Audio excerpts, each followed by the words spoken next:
Com efeito, Deus é bom para com Israel, para com os de coração limpo. Quanto a mim, porém, quase me resvalaram os pés. Pouco faltou para que se desviassem os meus passos, pois eu invejava os arrogantes ao ver a prosperidade dos perversos. Para eles não há preocupações, o seu corpo é sadio e nédio. Não partilham das canseiras dos mortais, não são afligidos como os outros homens. Daí a soberba que os cinge como um colar e a violência que os envolve como manto. Os olhos saltam-lhes da gordura, do coração brotam-lhes fantasias. Motejam e falam maliciosamente, da opressão falam com altivez. Contra os céus desandam a boca e a sua língua percorre a terra. Por isso, o seu povo se volta para eles e eles têm por fonte de que bebe os largos sorvos. E diz: como sabe Deus? Acaso há conhecimento no Altíssimo? Eis que são estes os ímpios e sempre tranquilos aumentam suas riquezas. Com efeito, inutilmente conservei puro o coração e lavei as mãos na inocência. Pois de contínuo sou afligido e cada manhã castigado.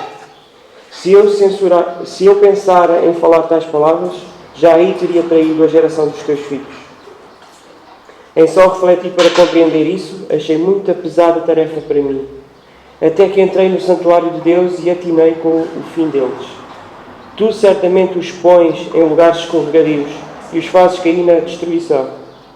Como ficam de súbito assoados, totalmente aniquilados de terror. Como ao sonho quando se acorda, assim ó Senhor, ao despertar desprezarás a imagem deles.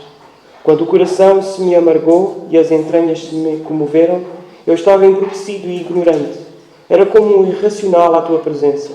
Todavia, estou sempre contigo. Tu me seguras pela minha mão direita. Tu me guias com o teu conselho e depois me recebes na glória. Quem mais tenho eu no céu? Não há outro em quem eu me compraze na terra. Ainda que a minha carne e o meu coração desfaleçam, Deus é a fortaleza do meu coração e a minha herança para sempre. Os que se afastam de ti, eis que perecem. Tu destróis todos os que são infiéis para contigo. Quanto a mim, bom é estar junto a Deus. No Senhor Deus ponho o meu refúgio para proclamar todos os seus efeitos. Amém. Meus irmãos, hoje eu gostaria de começar a palavra do Senhor falando sobre a maneira como nós nos referimos a Deus. A maneira como o ser humano, na sua incapacidade de saber tudo o que se sabe ou o que se pode saber sobre Deus, se refere a Deus. E ao tratar sobre isso, mais uma vez, eu quero trazer os nossos corações para um local de profunda reverência a Deus. De maneira que não inventemos quem Ele é, nem tentemos enquadrar quem Ele é. Eu quero que os nossos corações evitem os laços das palavras que são insuficientes em relação à pessoa de Deus, justamente porque podemos cair na grande armadilha que os teólogos chamam de deísmo perfeccionista. E eu vou explicar. Não é que Deus não é perfeito, muito pelo contrário. A Bíblia é muito clara, Deus é completamente a única pessoa que nele mesmo é perfeito. Qual é o erro, então, do deísmo perfeccionista? E que muitas vezes acomete os nossos corações. O problema não é declarar que Deus é perfeito, o problema é quando nós queremos enquadrar Deus e o que Ele é dentro do conceito que nós temos de perfeição. Vou repetir. O problema não é a perfeição de Deus. O problema é dizer que Deus, para ser perfeito, tem que ser como eu quero. Nós temos um ideal de perfeição nas nossas cabeças, e esse ideal é pura e simplesmente limitado pelas nossas limitações. E à medida que nós olhamos para Deus e começamos a julgar Deus com o nosso crivo de consciência, começamos a pensar que Deus tem que se enquadrar na maneira como eu penso. E caímos naquilo que a Bíblia nos mostra sobre idolatria. Nós queremos que Deus seja como eu quero. Mais uma vez, nós queremos, formar Deus à nossa imagem e semelhança, e não reconhecer que somos feitos à imagem e semelhança de Deus. O que acontece é que nós tratamos um Deus que é soberano, transcendente a nós mesmos, como se fosse alguém que devemos entender completamente. Tratamos um Deus soberano e transcendente como se fosse alguém que temos que entender completamente, a ponto de pensar que nós podemos entender tudo o que Ele faz.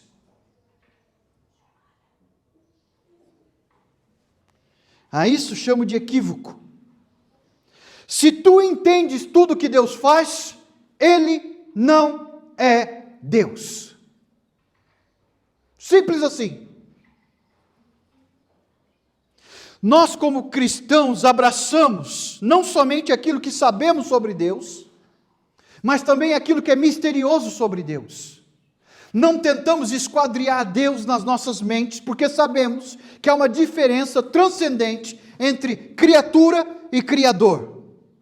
Porque a partir do momento que a criatura tenta esquadrinhar Deus, o Criador deixa de ser Criador, e a criatura passa a ser o seu próprio Deus. O que acontece no coração do salmista é que houve um momento na vida dele que ele quase se perdeu. O texto nos diz isso. O texto fala que os pés dele quase foram para fora do caminho. É óbvio que o salmista não está falando da possibilidade de alguém perder ou ganhar a salvação, ou manter a sua salvação. O salmista está falando da realidade do coração do ser humano, que à pressa corre daquilo que Deus revelou sobre o que ele é, em relação a ele mesmo. Mas o salmista também afirma que houve um momento que ele quase desfaleceu, e que o único motivo pelo qual ele não desfaleceu é que Deus não se enquadra ao que ele pensa em momento algum, e justamente porque Deus não se enquadra ao que ele pensa, Deus o salva. Hoje nós vamos perceber, meus irmãos, que há muito disso em nossos corações. Em algum momento das nossas vidas, nós olhamos para nós mesmos e nós dizemos para Deus o seguinte: Deus, a vida que o Senhor me deu não é suficiente.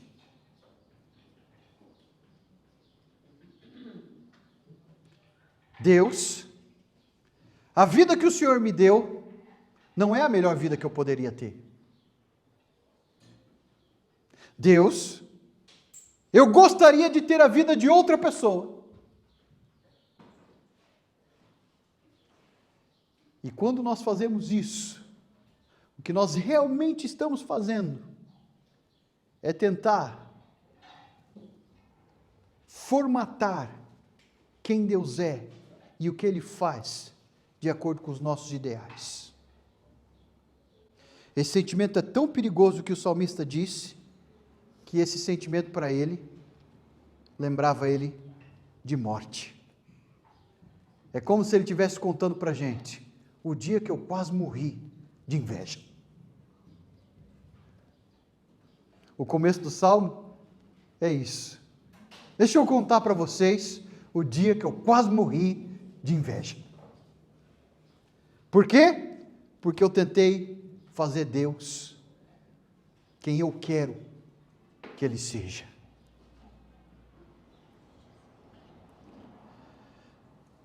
Olha o que ele nos diz.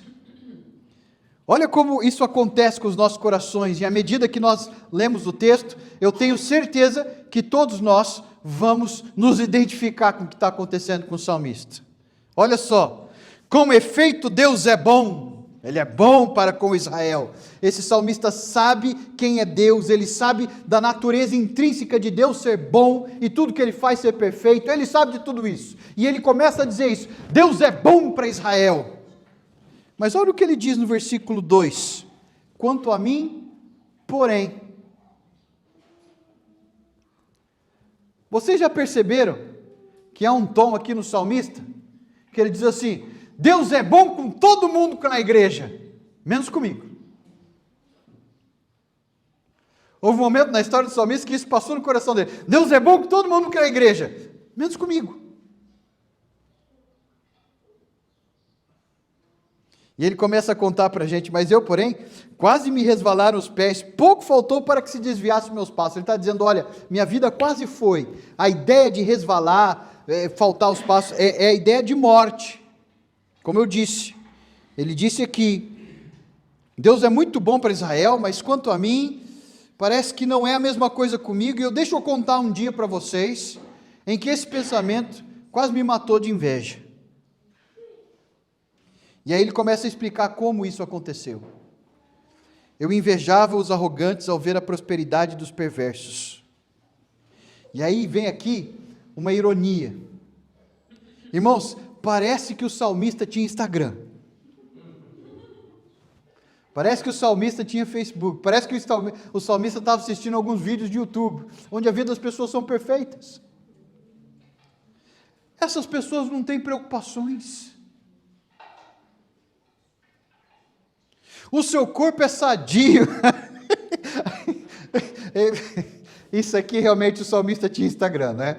O corpo deles é sadio, eles estão em forma, eles não ficam cansados, eles não são afligidos como os outros homens, a vida deles parece que é perfeita.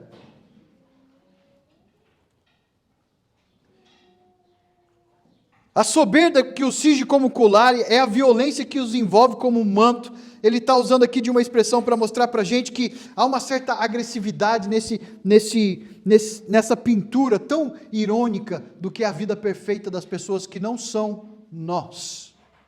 Não sou eu. Essa semana ainda falávamos na mesa da nossa casa, com alguns irmãos, falamos do mito da grama mais verde, ou da relva mais verde. A relva do vizinho é sempre mais verde que a minha. Por quê? Porque ao olharmos a relva do vizinho à distância, não vemos os defeitos. Mas quando a gente olha para a nossa relva, a gente encontra as folhas secas aqui, os espinhos acolá, nós encontramos a realidade. O salmista estava vivendo um tempo em que ele percebia isso nas pessoas, e ele invejava as pessoas que aparentavam ser tudo isso. Eles eram pessoas ricas, eles tinham dinheiro, eles eram populares, não ficavam doentes, e ainda, quando falavam, todo mundo ouvia. Olha só, os olhos saltam-lhes da gordura, do coração brotam-lhes fantasias, são pessoas extremamente criativas, ao mesmo tempo que ele fala com ironia, de maneira que as fantasias delas são ao mesmo tempo bonitas e enganosas. Eles motejam e falam maliciosamente, da opressão falam com altivez. Você já sentiu que as pessoas hoje em dia se colocam de uma forma como elas são heróis e heroínas? O salmista está dizendo o seguinte: eu ouvi o que eles falaram, o meu coração sentiu inveja de pessoas que aparentam ser grandes vencedoras, são heróis e heroínas da sua própria história. De tal forma que as suas histórias chegam a ser agressivamente altivas. Parece que tem até autoridade. Mas o que eles realmente falam, ele diz, mas as pessoas com quem eu tinha inveja, olha só o que eles falavam, eles desandam a boca e a sua língua percorre a terra. O que quer dizer isso? Eles falavam coisas que não deveriam falar, a boca deles abre-se, eles não deveriam falar o que eles falam, sem medo de blasfemar, sem medo de errar, sem pudor, eles falam o que pensam, e quando falam o que pensam, olha que maravilha, a palavra deles ainda corre pela terra. Eles se comunicam e as pessoas ouvem o que eles dizem. E o salmista estava com uma dor no cotovelo tão grande que no versículo 10 ele ainda fala: por isso o seu povo se volta para eles e bebe do que eles falam como quem bebe grandes golos d'água.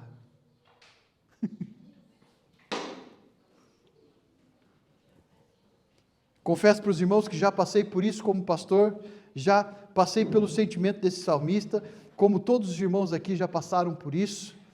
Nós olhamos aquilo que o mundo está a beber, e muitas vezes até a igreja beber, e a gente pensa, como é que pode? Será que a pessoa não vê que essa pessoa está se vendendo como se fosse uma grande heroína, e está todo mundo a beber como se fosse balde aquilo que as pessoas estão falando, quando nós sabemos que o ser humano não pode ser o herói da sua própria história? Quando nós sabemos que, quando uma pessoa diz para nós, vê como eu sou saudável, a gente sabe que é mentira. Todo mundo morre, todo mundo fica doente.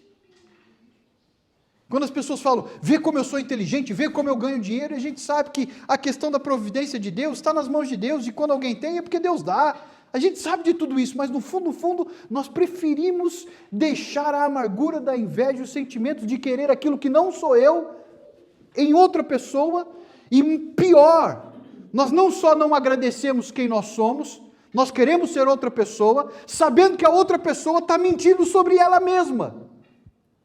Vê como é o nosso coração.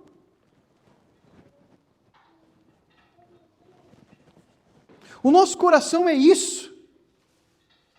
Eles dizem, como sabe Deus? Acaso há conhecimento no Altíssimo? Irmãos, o salmista estava com inveja de gente que diz, a Bíblia não me diz nada. O salmista estava com inveja de gente que diz, quero lá saber de Deus.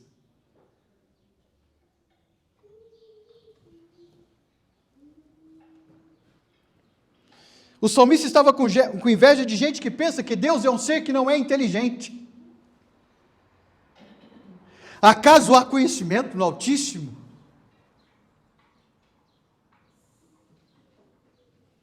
E aí o salmista diz, eis que são estes os ímpios e sempre tranquilos, e ainda aumentam as suas riquezas. E aí o salmista entra numa... Os irmãos me permitem usar a palavra paranoia? Que nós entramos de vez em quando? Ao querer enquadrar Deus nos nossos ideais de perfeição, a gente entra numa paranoia. Sabe quando você entra numa paranoia evangélica? A paranoia evangélica é isso, você começa a questionar tudo aquilo que você faz de bom, por causa da sua fé. E aí você se pergunta, vale a pena servir a Deus?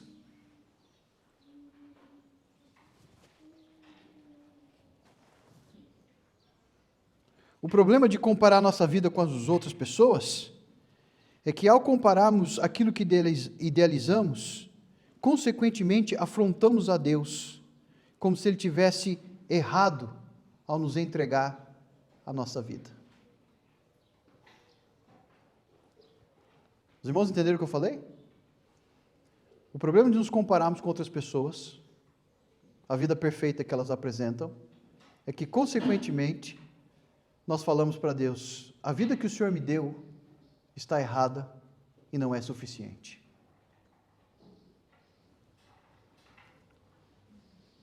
Logo, para o Senhor ser perfeito, o Senhor tem que se enquadrar no meu ideal de perfeição.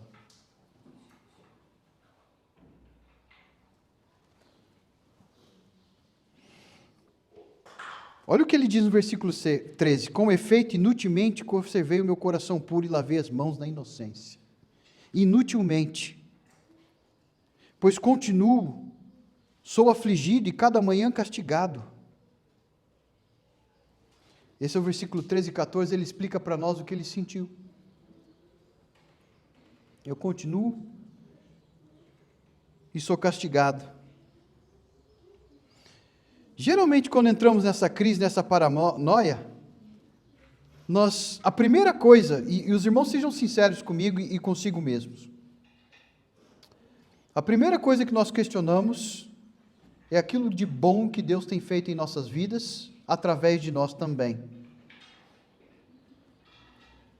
Pois a pergunta que não se cala é justamente essa: o que adianta as coisas boas que fizemos pelo poder de nosso Deus? O que adianta as coisas boas, o serviço, a entrega, o sacrifício que tenho feito, quando Deus não se encaixa no meu ideal? Sabe o que essa pergunta expõe dos nossos corações? Sobre os nossos corações? É que muitas vezes tratamos aquilo que somos e fazemos para Deus como subserviência. Pastor, o que quer dizer isso? Eu faço o que faço para, de alguma forma, manipular Deus a ter um resultado que eu quero. Porque se as coisas não vão de acordo com o que eu quero, logo eu começo a questionar se vale a pena servir a Deus ou não. Quem já passou por isso, diga amém. Já não questionou se vale a pena? Isso expõe o nosso coração. Isso faz com que a gente pense que não estamos tratando a Deus de forma em que Deus tem que se enquadrar ao que nós queremos e não o contrário. Porque qual é o ideal de cada um de nós? Sem sermos hipócritas, o nosso ideal é que eu não sofra. Eu não quero sofrer. Ninguém quer sofrer. Mas isso não quer dizer que nós estejamos certos. O meu ideal é que eu não seja afligido por nada. O nosso ideal é: Deus, não me perturbe com esses problemas de crente. Deixa eu viver minha vida bem, em paz. Deixa eu ir na igreja tranquilinho domingo, tomar minha ceia e voltar para casa, viver minha vida sem maiores preocupações. Não me incomoda, Senhor, com esses problemas de crente. O ideal do salmista era esse. Ele olha para fora e vê a ignorância das pessoas ímpias ou daqueles que são hipócritas, que dizem que servem a Deus, mas não servem. Ele vê a ignorância e a paz deles e parece que eles ficam cada vez mais ricos. Em algum momento no coração dele ele questiona: Senhor, na verdade eu queria enquadrar o Senhor no que eu quero. Eu não quero que o Senhor seja perfeito do jeito que o Senhor é. Eu quero que o Senhor seja perfeito do jeito que eu quero. Eu não quero Deus ser incomodado. Não quero. Isso muitas vezes fica claro nos nossos corações, porque ao invés de entendermos que a vida cristã é marcada por luta e aflições, isso fica característico em nossas vidas, não olhando a vida de maneira pessimista, porque a vida cristã tem profundas e tremendas alegrias e felicidades, ao mesmo tempo que temos aflições e dificuldades. O problema, meus irmãos, é que somos confrontados com essa realidade, é que quando o primeiro problema, ou quando o problema aparece nas nossas vidas, a gente age como salmista, a gente coloca a mão na cabeça e fala: ai meu Deus, o Senhor não fez o que eu quis. Quem mandou o Senhor tirar o controle da minha vida das minhas mãos?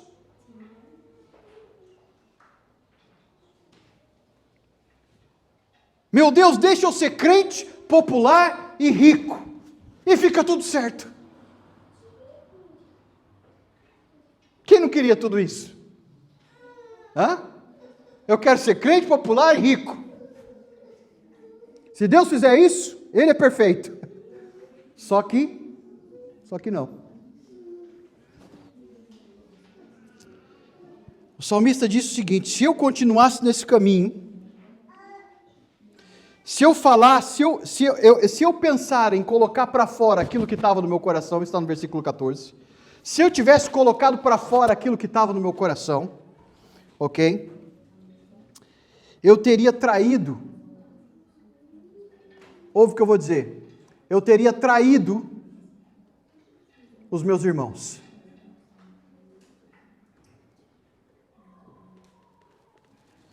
Quem já sentiu isso, ou sabe, já reconheceu isso? Se eu falar o que eu realmente estou pensando, eu traí os meus irmãos. Eu vou reconhecer que eu estou traindo os meus irmãos por aquilo que eu falo. Ele reconhece o seguinte: muitas vezes o que eu penso não pode ser falado, porque ao falar a gente sabe que está espalhando o veneno.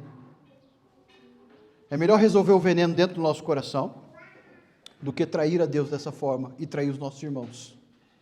Em outras palavras, ele está dizendo o seguinte: se eu continuasse com esse pensamento, a ponto dele tomar forma no meu coração, a ponto de se tornar a forma das minhas palavras, eu teria traído a minha igreja já.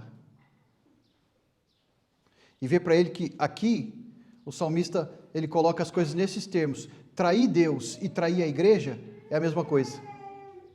Okay.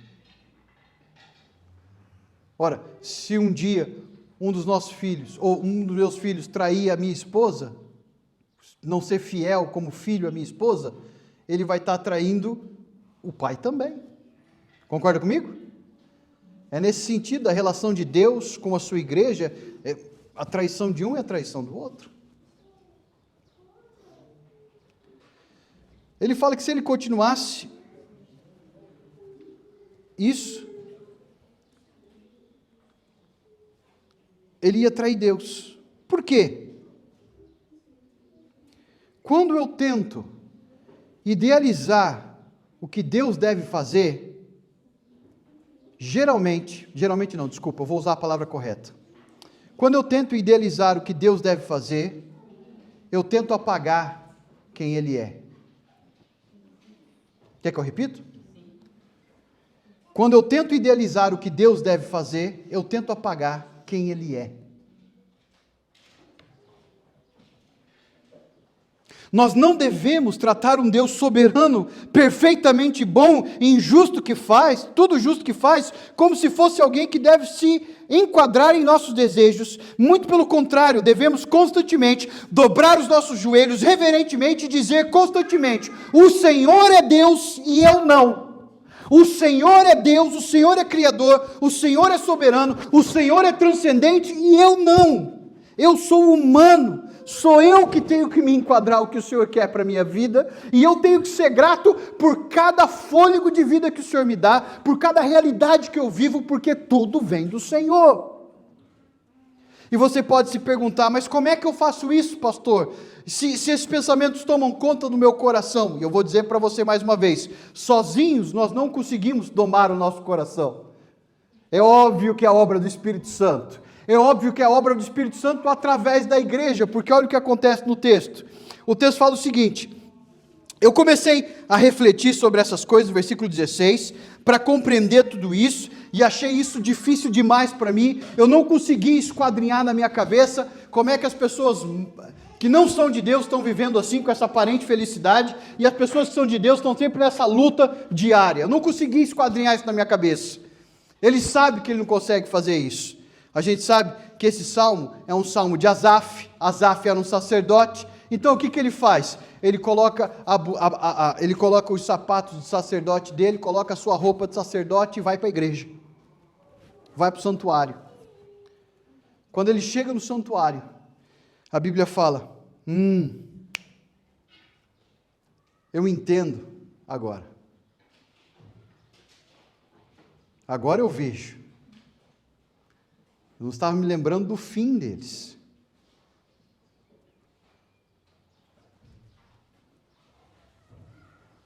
O filme é bonito e a cores o tempo todo, mas no final dessa história, os grandes heróis acabam mal. E aqui nós temos algo importantíssimo para aprendermos. Nós sabemos que não conseguimos lidar com essas questões nos nossos corações. Nós sabemos que não conseguimos lidar com os paradoxos de justiça, ideais, e verdade, e beleza, e bondade, que o ser humano mente e apresenta como mentira, como realidade, e a realidade que nos é revelada de maneira real, pela palavra, através da fé. Sozinhos não conseguimos esquadrinhar tudo isso. É por isso que o verdadeiro cristão abraça o paradoxo. Justamente porque eu sou crente, eu entendo. Há coisas nessa vida que eu não vou entender. Porque se eu entendesse, eu não estaria adorando o Deus verdadeiro. O Deus verdadeiro está acima, Ele transcende quem eu sou. Ele transcende o meu cérebro, Ele transcende o meu coração. E quando o sacerdote entra no santuário, ele é chocado mais uma vez, ele é impactado mais uma vez com a santidade de Deus e a realidade da morte. Por quê? Como sacerdote, o que ele viu no santuário? O que o sacerdote entrava no santuário para fazer? Sim, mas o que ele viu nesse processo? Sacrifícios, sangue, morte. E ele percebeu o seguinte, e nós percebemos isso hoje. Apesar de tudo aquilo que o ser humano apresenta, apesar de tudo aquilo que o ser humano na sua altivez acha que é, apesar de até mesmo nós crentes queremos enquadrar o nosso Deus, nós não nos relacionamos com Ele se não houver graça e substituição. Graça e substituição. O fim de quem não tem graça e nem substituição é a morte. E o sacrifício lembrava ele disso. É como se você entrasse na igreja e lembrasse: uau! Todo mundo que está lá fora. Camarada pode estar andando no iate agora ali, no calor da costa da Caparica. Mas ele não tem pão, nem vinho, para beber com uma igreja, onde estão os humildes, os pobres, os afligidos, mas que foram comprados pelo sangue de Jesus.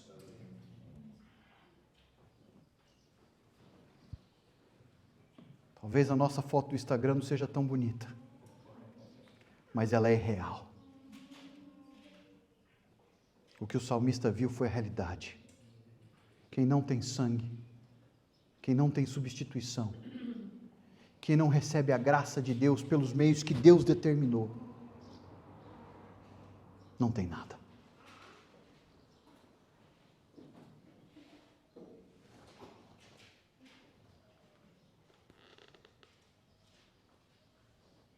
Ele, de maneira poética, fala: como quem acorda de um sonho. Como quem acorda de um sonho, assim é o que Deus vai fazer com aqueles que não são dele. A vida sem Deus é uma ilusão que parece boa. Mas a vida com Deus, ela é tão real, que até quando o meu coração se amarga, Deus cuida de mim. Olha o que o salmista diz sobre ele mesmo, versículo 23, 22. Eu estava embrutecido e ignorante por causa das minhas emoções, por causa da minha inveja, porque eu queria que Deus se enquadrasse naquilo que eu queria que Ele fizesse. Eu estava embrutecido e ignorante, porque eu achei que a minha vida não valia a pena, achei que as coisas que eu fiz para Deus não eram suficientes, nem valiam a pena, nem tinham resultado, muito pelo contrário, eu questionei tudo. E, irmãos, quando a gente está com raiva, quais são as primeiras coisas que a gente fala que vai fazer? Eu já falei isso no púlpito. Eu vou parar de servir na igreja, não vou dar mais aula para as crianças, não vou cantar no louvor. Geralmente é isso que a gente faz. É a mesma coisa.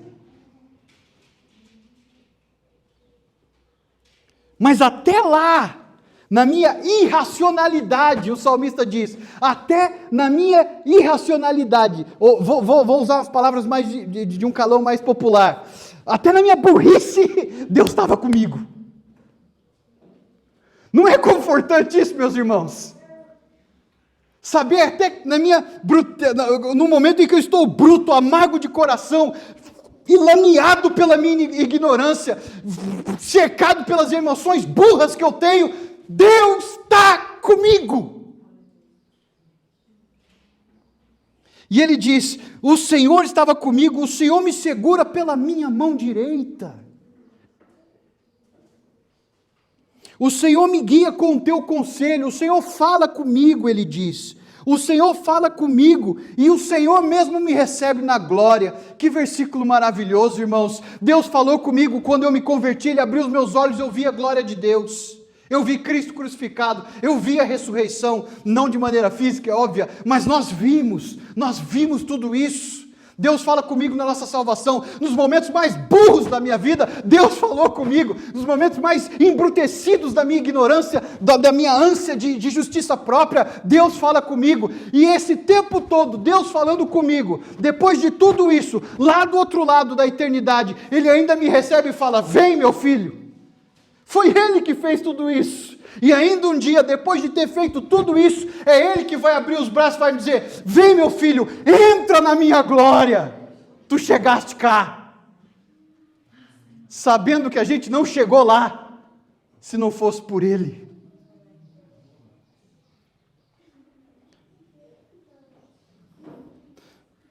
E aí, meus irmãos, as palavras mais lindas que nós cantamos, que nós falamos, e que nós reconhecemos no momento em que estamos extasiados pela beleza e a formosura de Deus, através do Evangelho que Ele colocou em nosso coração. Não há como Tu. Ninguém. Quem mais tem o eu no céu? Não há ninguém no céu, não há anjos, não há principados, não há ninguém no céu. Quem tem o eu mais no céu? Não há ninguém que eu tenha mais prazer nessa terra. Não é a minha esposa, não são os meus filhos, não é as pessoas que me bajulam, ninguém, eu não tenho prazer em nada disso. Onde é que eu estava com a cabeça quando eu deixei essas amarguras entrarem no meu coração? A minha única alegria verdadeira é Deus. Versículo 26, e ainda que essa carne desfaleça, ainda que esse coração desfaleça, Deus é a fortaleza do meu coração. Ele é a minha porção, a minha herança para sempre. Os que se afastam de ti, versículo 27, eles perecem. O Senhor destrói todos eles. O Senhor destrói todos os que são infiéis para contigo. Quanto a mim, vê a diferença do versículo 2? Quanto a mim, os meus pés quase foram para a cova. Mas agora o que ele diz: quanto a mim, bom é estar junto a Deus. Bom é ser de Deus. No Senhor, então, eu coloco meu refúgio para proclamar tudo o que o Senhor faz. Não o que eu quero que o Senhor faça, não o que eu idealizo que o Senhor faça, mas quem o Senhor é e o que o Senhor faz. Você pode perguntar no final dessa mensagem: como nós lidamos com isso? Simples. Nós estamos lidando com isso. Ao entrarmos no santuário do povo de Deus, a graça de Deus é dispensada aos nossos corações.